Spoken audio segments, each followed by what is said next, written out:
Halo semuanya, perkenalkan nama saya Mima Aurel Permalani Taulo dengan NIM 050 dan hari ini saya akan mempresentasikan materi yang berkaitan dengan biofarmasetika sedia nasal dan pulmonal.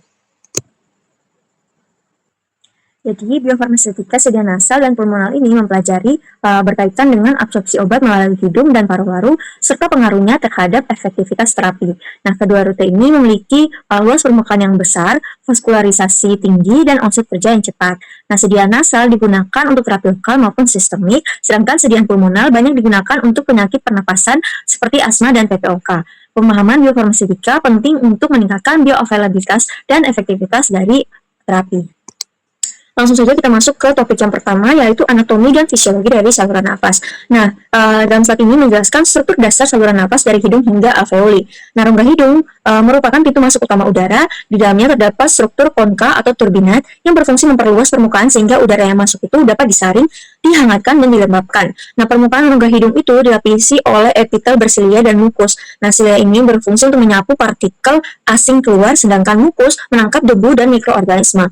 Sel goblet itu menghasilkan mukus, sedangkan kapiler di bawah epitel membantu proses pemanasan udara. Setelah melewati rongga hidung, udara masuk ke saluran bronkial hingga mencapai alveoli. Nah, di alveoli itu alveoli ini merupakan unit fungsional paru yang berperan dalam pertukaran gas.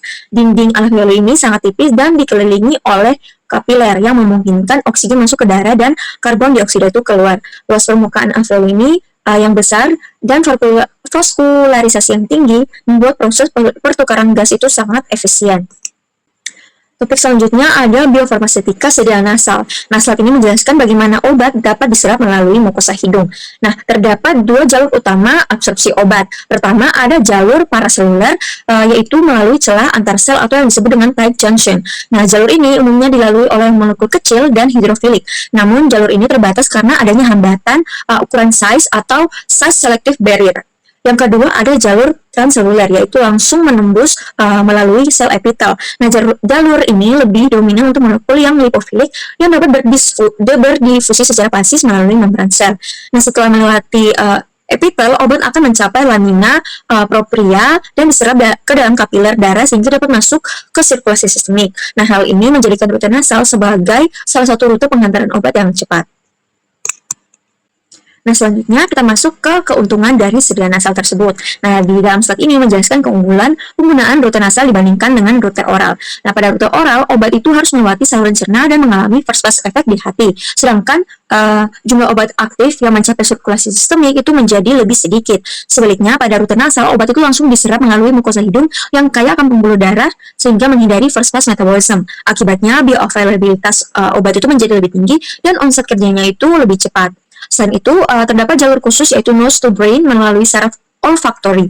Nah, jalur ini memungkinkan obat langsung mencapai sistem saraf pusat tanpa harus melewati sawar darah otak. Nah, ini sangat penting untuk terapi penyakit seperti neurologis. Lalu yang berikut ada hambatan barrier sediaan nasal. Nah, di sini dijelaskan atau akan membahas faktor-faktor yang dapat menghambat efektivitas dari obat nasal. Hambatan pertama ada clearance mukosiliar, di mana mukus yang menangkap partikel obat akan digerakkan oleh silia menuju nasofaring untuk ditelan. Akibatnya, waktu tinggal obat di rongga hidung itu menjadi singkat sekitar 15 sampai 20 menit. Nah, hambatan yang kedua ada degradasi enzimatik lokal.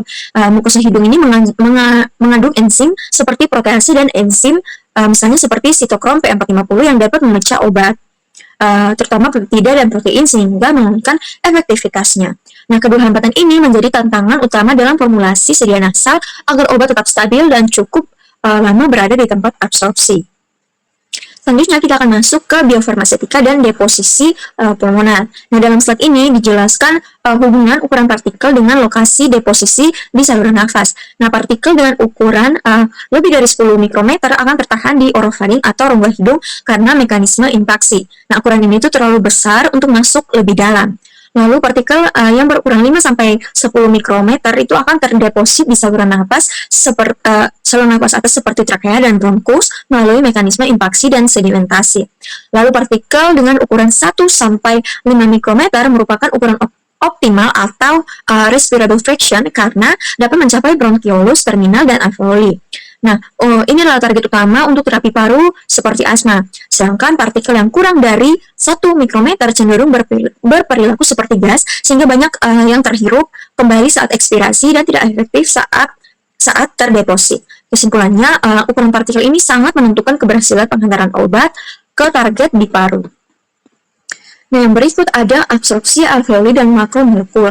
Nah, di slide ini menjelaskan bagaimana obat termasuk makromolekul dapat diserap secara efisien melalui alveoli di paru-paru. Terdapat beberapa faktor utama yang mendukung proses dari absorpsinya.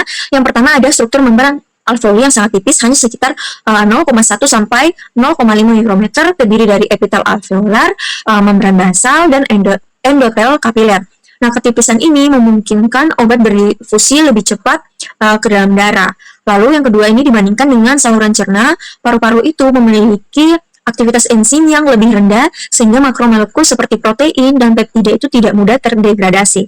Lalu yang berikut ada luas permukaan alveoli yang sangat besar, serta vaskularisasi yang padat memungkinkan penyerapan obat itu berlangsung secara maksimal dan cepat. Nah, dalam prosesnya, obat dapat melewati epitel melalui 2 jalur, yaitu jalur paraseluler atau antar sel dan jalur transitosis atau menggunakan vesikel. Nah, setelah melewati epitel, obat itu akan masuk ke kapiler darah dan langsung ke sirkulasi sistemik, sehingga rute pulmonal ini sangat efektif untuk menghasilkan onset kerja yang cepat. Baik, yang berikut ada faktor yang mempengaruhi biofarmaseutika sedia nasal dan pulmonar. Nah, di slide ini dijelaskan berbagai faktor yang mempengaruhi keberhasilan absorpsi obat pada rute nasal dan pulmonar. Ada beberapa faktor utama. Yang pertama, cairan mukus dan mekanisme clearance-nya. Nah, mukus berfungsi menangkap partikel, sedangkan silia akan mengeluarkan partikel tersebut dari saluran nafas. Nah, pada kondisi patologis seperti mukus yang kental, proses difusi obat itu menjadi terhambat. Yang kedua, ada surfaktan paru dan kelarutan obat. Nah, obat yang bersifat lipofilik ini lebih mudah larut dalam lapisan surfaktan sehingga dapat diserap dengan lebih cepat, sedangkan obat yang hidrofilik itu cenderung lebih sulit untuk diserap. Lalu yang ketiga ada laju pernafasan. Nah, inspirasi yang dalam dapat membawa partikel obat itu jauh lebih ke paru-paru, sedangkan pernafasan yang cepat cenderung menghambat deposisi optimalnya. Nah, penahanan nafas ini dapat meningkatkan waktu pengendapan dari partikel tersebut. Lalu yang terakhir ada makrofag alveolar. Nah, sel ini berperan dalam pertahanan paru dengan memfagositosis partikel asing, terutama partikel yang tidak larut, sehingga dapat menurunkan jumlah obat yang tersedia untuk absorpsi. Lalu kita akan masuk ke mekanisme deposisi dan absorpsinya. Nah, dalam slide ini menjelaskan tahapan perjalanan partikel obat dari masuk ke saluran nafas hingga akhirnya diserap dalam sirkulasi darah, termasuk alur mekanismenya. Nah, prosesnya itu diawali dengan deposisi partikel berdasarkan ukuran. Yang pertama ada impaksi, di mana terjadi pada partikel yang berukuran besar lebih dari 5 mikrometer yang tertahan di saluran nafas atas karena momentum aliran udara yang tinggi. Yang kedua ada sedimentasi gravitasi. Nah, ini terjadi pada partikel yang berukuran sedang sekitar 1-5 mikrometer yang mengendap di bronkiolus akibat pengaruh gravitasi. Yang selanjutnya ada difusi Brown yang terjadi pada partikel yang sangat kecil kurang dari 0,5 mikrometer yang bergerak secara acak dan dapat mencapai alveoli. Nah, setelah partikel terdeposisi, masuk ke alur mekanisme absorpsi berikut, yaitu yang pertama ada deposisi, di mana partikel menempel pada permukaan mukus atau surfaktan paru. Yang kedua ada disolusi, di mana partikel obat larut dalam cairan mukus atau surfaktan sehingga siap untuk diserap. Lalu yang berikut ada epithelial crossing, di mana di sini obat menembus epitel melalui 2 jalur, yaitu paraseluler, antarsel, atau transseluler melalui sel baik difusi pasif maupun transport aktif. Yang berikut ada penembusan membran basal, di mana obat melewati lapisan selektif yang tersusun dari kolagen dan laminin sebagai penyaring sebelum masuk ke pembuluh darah. Lalu yang kelima, atau tahap yang akhirnya, ini adalah capillary access, di mana obat masuk ke kapiler paru yang memiliki vaskularisasi sangat luas, kemudian didistribusikan ke sirkulasi sistemik. Nah, dengan alur ini dapat dipahami bahwa ukuran partikel itu kemampuan larutnya juga dan permeabilitas membran sangat menentukan keberhasilan absorpsi serta kecepatan onset kerja obat. Baik, selanjutnya ada parameter BA dan BS sediaan inhalasi.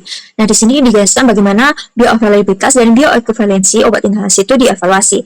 Ada beberapa aspek penting. Yang pertama ada masalah farmakokinetik.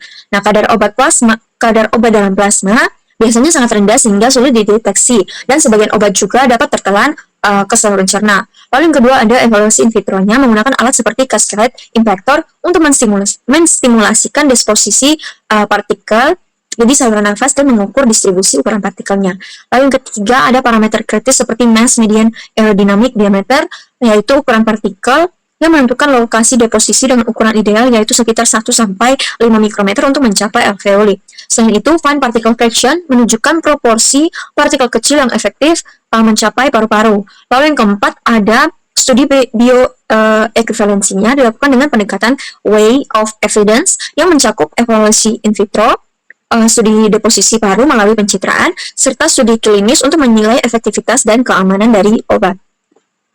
Lalu yang terakhir ada strategi, formulasi, dan evaluasi yang menjelaskan inovasi teknologi penghantaran obat.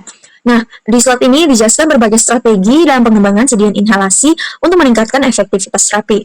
Terdapat beberapa pendekatan utama. Yang pertama ada penggunaan meter dose inhaler atau MDI, yaitu aerosol yang menggunakan propelan untuk mengantarkan obat, namun membutuhkan koordinasi antara tangan dan pernafasan. Lalu yang kedua ada dry powder inhaler atau DPI, yaitu sediaan serbuk kering yang biasanya menggunakan carrier seperti laktosa dan sangat bergantung pada kekuatan inspirasi pasien. Lalu yang ketiga ada teknologi liposom dan microsphere yang memungkinkan pelepasan obat secara terkontrol sehingga dapat memperpanjang efek terapi dan mengurangi efek samping sistemik. Lalu yang keempat ada penggunaan penetration enhancer seperti surfaktan atau EDTA yang bekerja dengan meningkatkan permeabilitas epitel, misalnya dengan membuka tight junction. Nah, dengan strategi ini, penghantaran obat melalui paru dan nasal dapat dioptimalkan dengan baik dari segi efisiensi, absorpsi, maupun keamanan terapi. Baik, dari materi yang sudah saya jelaskan tadi dapat disimpulkan bahwa biofarmasetika sediaan nasal dan pulmoner ini berperan penting dalam menentukan keberhasilan terapi melalui optimasi absorpsi obat pada mukosa hidung dan paru. Nah, rute ini memberikan keuntungan berupa onset kerja cepat, luas permukaan absorpsi yang besar, serta menghindari first pass metabolism. Keberhasilan terapi dipengaruhi oleh faktor anatomi, ukuran partikel, mekanisme deposisi, serta hambatan fisiologi seperti clearance mukosiliar dan degradasi enzimatik. Oleh karena itu, pemilihan formulasi dan alat penghantaran yang tepat sangat diperlukan untuk meningkatkan bioavailabilitas, efektivitas terapi, dan keamanan penggunaan obat. Baik, ini adalah referensi-referensi yang saya gunakan. Sekian dari presentasi saya mengenai materi yaitu biofarmasetika sediaan nasal dan pulmoner. Semoga dapat bermanfaat bagi teman-teman yang menonton dan terima kasih sudah menonton sampai akhir.